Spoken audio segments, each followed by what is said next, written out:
welcome to my channel. Today I'm going to be discussing a pretty sad topic for me and quite a hard one to talk about. I have some notes on my phone so that I don't end up a complete emotional wreck and lose everything. But today we're going to be talking about my mum. You probably would have heard in my shopping vlog that my mum is no longer here, that I wanted a Christmas tree for my mum's grave. Well, I wanted a Christmas tree for my mum's grave because she died of cancer on the 3rd of May this year after a 3.5 year battle with cancer. She started off with cervical cancer. It was diagnosed at just before Christmas in 2018. In 2019, she basically spent 2019 getting radiotherapy. The biggest majority of the start of 2019 was spent back and forward to the hospital for a lot of radiotherapy.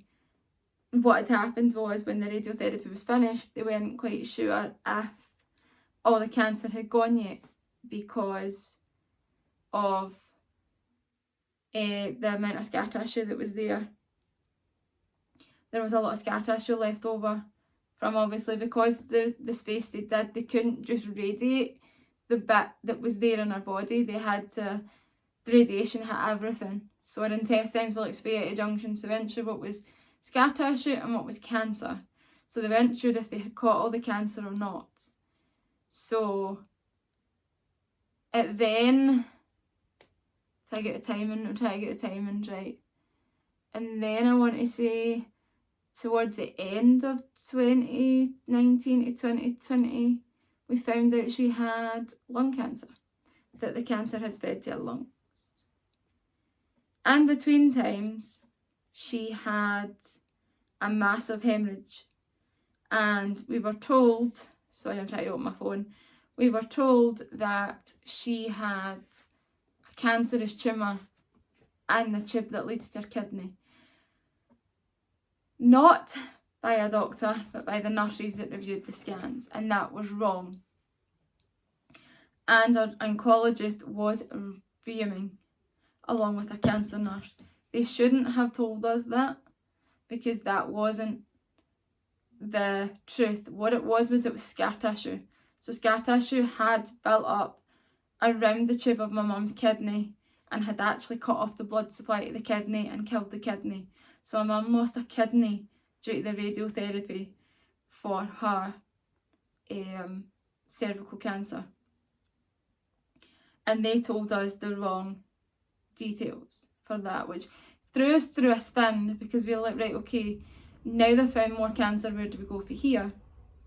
And then it was discovered, I want to say towards the end of either 2019 or 2020, we discovered that she had lung cancer. And then during 2020, she managed to go in a couple of times in between 2020 for treatment. She went in just before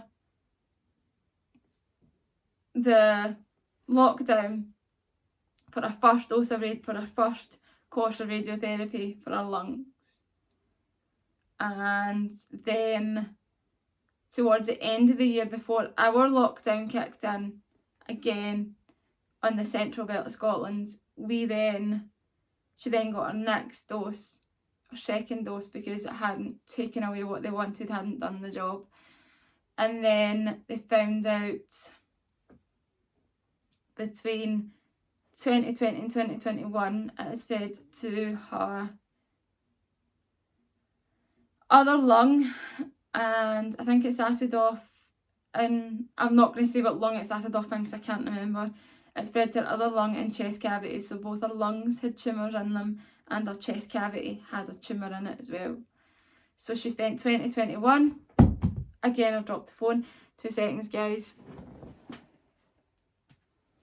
She spent 2021 and again getting treatment for lung cancer and the tumour in her chest cavity. And everything, she was doing well, she was doing good. We went on holiday in 2021 last year and she was doing well. She was bringing up a little bit of mucus, but nothing major. She was doing good. Came back and she got some treatment and it stabilised everything. And then in the middle of February, we thought my mum had had a mini stroke. She woke up one morning and fell on her face. She couldn't move her right arm or her right leg, and she struggled to speak. We assumed that she'd maybe had a mini stroke in her sleep. Now, it was towards the end of the week, beginning of the following week, she had an appointment with an oncologist, and she was stubborn and didn't want to go in until then. So like, okay, fine. She was old enough to make a decision, she was still mentally able to make that decision, so we're like, right, fine. So they went in and she immediately set up a scan date for my mum. And on the 23rd of February, we found out that my mum had a brain tumour. So in a matter of 3 and a bit years, it went from my mum's cervix to my mum's lungs to my mum's chest cavity and my mum's brain. At the beginning of January, January 2021, she took a little bit of chemotherapy for the tumours and that in her lungs, because they gave her as much radiotherapy as they could give her at that point. But she decided she wanted to try a little bit of radiotherapy on the tumour to see if they could shrink it a little bit and see if they could give her back some of her motion. They put her on steroids, which again helped and bring back the speech. It didn't help bring back the motor function, but it helped bring back the speech. So she was able to yell at us again and dictate to us again, which we loved. But then as soon as we stopped the steroids, she very quickly went back to not being able to talk. And that broke me. Watching my mum go from someone who would whiz around the house a million miles a minute to someone who couldn't stand unassisted and who couldn't even say the word hi.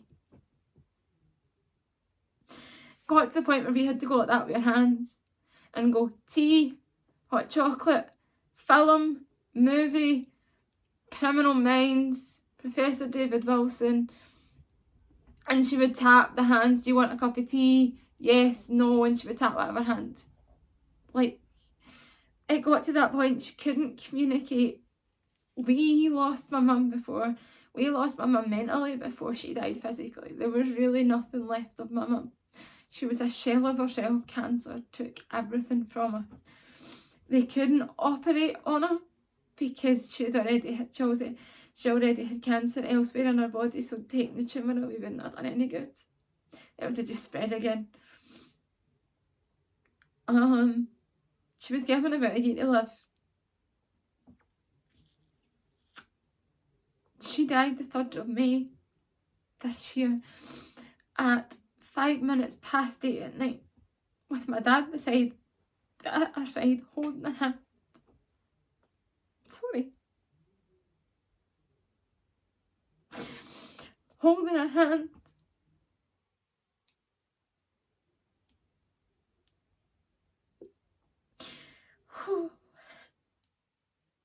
And I miss her every day. I'm one of 4 siblings. And my mum and dad were married for 36 years. They met when they were 19, get married at 20, and my mum fell pregnant with Alexander, my eldest brother, at 21. They were very much a unique couple when it came to love. They loved each other so much that they could spend every day in each other's company and they wouldn't bite each other's heads off. Very often. Only when my dad annoyed my mum. But she fought for 3.5 years for nothing. And I know a lot of people say it's not for nothing, but it was, because she put her body through that for 3.5 years to lose the fight anyway. She said if it wasn't for us, she wouldn't have fought. If it wasn't for us, she wouldn't have fought for it. She would have just said, right, no treatment. That's it. Like, let it be what it is. But because she had me and my dad and my 3 older brothers, she didn't want to, she said to my dad she didn't want to die. She didn't want to leave us. And I just hope that when she died, she wasn't scared. She went into a sleep coma on the 24th of April, in the early hours of 24th of April, which was a Sunday morning, she had threw up. And my dad tried to roll her over onto her side and she kept rolling back, but she was being sick and he tried to stop her from fixating basically where she inhales or vomit and chokes, because that's not a death we ever wanted for my mum. And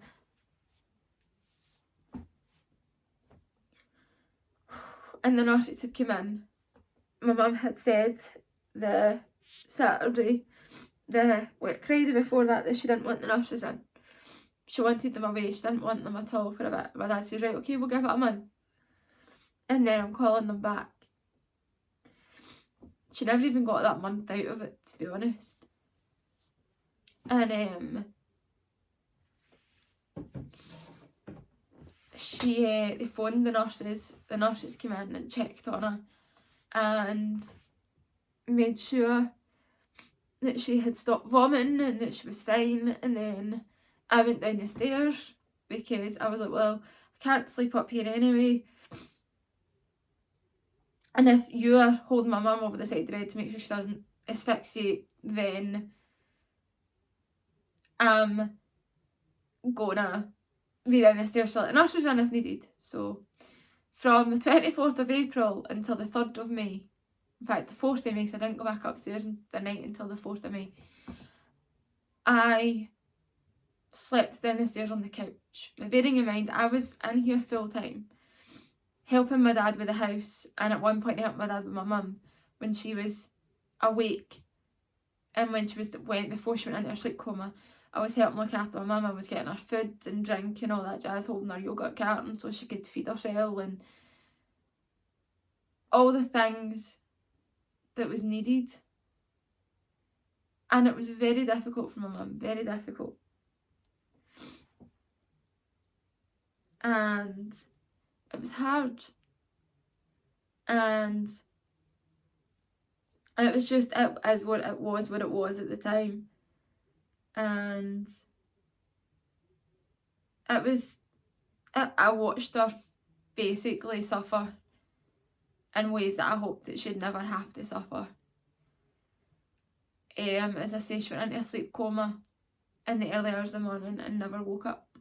We were told on my dad's birthday on the 26th of April, that she wasn't going to make it through the day, and to get all the family around. So that wasn't really what I wanted to hear on my dad's birthday. It wasn't how I had planned my dad's birthday. So we got the family around. They all come in and said like goodbyes to my mum. And she was stubborn enough and she refused to follow their course of action and pass away when they said she was going to. She was stubborn right to the end. And as I say, she passed away on the 3rd of May.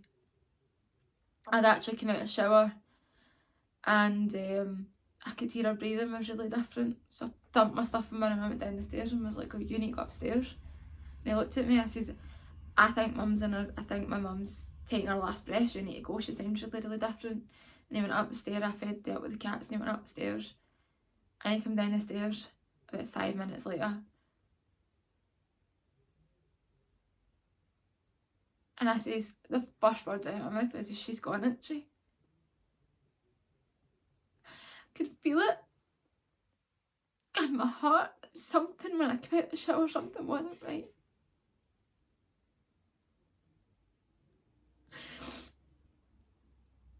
And I didn't want to believe it.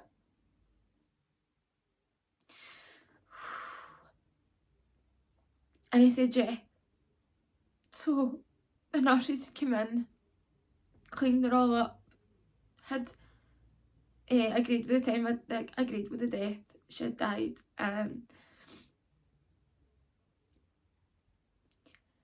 Oh, mate. And yeah, that was, I went upstairs and said my goodbyes before the funeral director came, and I told her a few personal things, but I told her that I would look after the boys and my dad, and that she was been an amazing mum, and I thanked her for everything, and I gave her one last kiss on the top of her head. It was things I'd said to her before, but I just needed to say them one last time, and I gave her a kiss on the top of her head like I normally do. Did it every time I left for work or every time I went out of the house.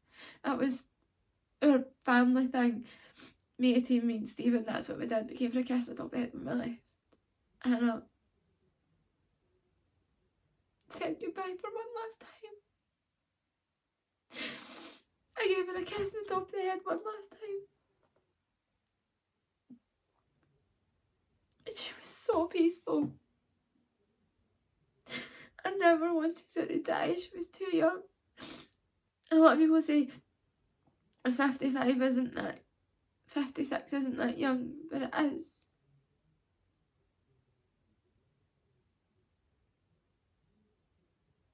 "55 and 56 isn't that young, but it is."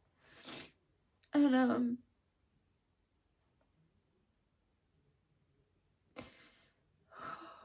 just sucks.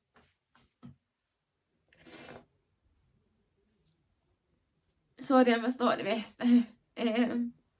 But yeah, so I'm at a funeral on the 18th of May. It's hard as well because it's coming up to her favourite time of the year. She loved Christmas, everything about it. She made Christmas so magical.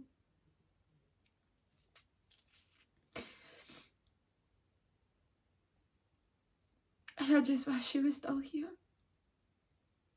It's not the same and it's not right without her. I feel so guilty for having a good time because she's not here. And I just miss her so much. But that's what's happened to my mum, that's why she's not here. And that's why I want to put a Christmas tree up at her gravesite, because she loved Christmas, every bit of it. Sorry, this was an emotional vlog, guys. Hope you didn't cry or cry too much. But I just wanted to get that out there so that in the future, if anybody asks, I can point them to this video and they'll know what happened. But anyway, thanks guys. I promise the next video will be a bit better. If you've got any questions about it, comment down below and subscribe and click that bell to be notified for the next video. Bye guys.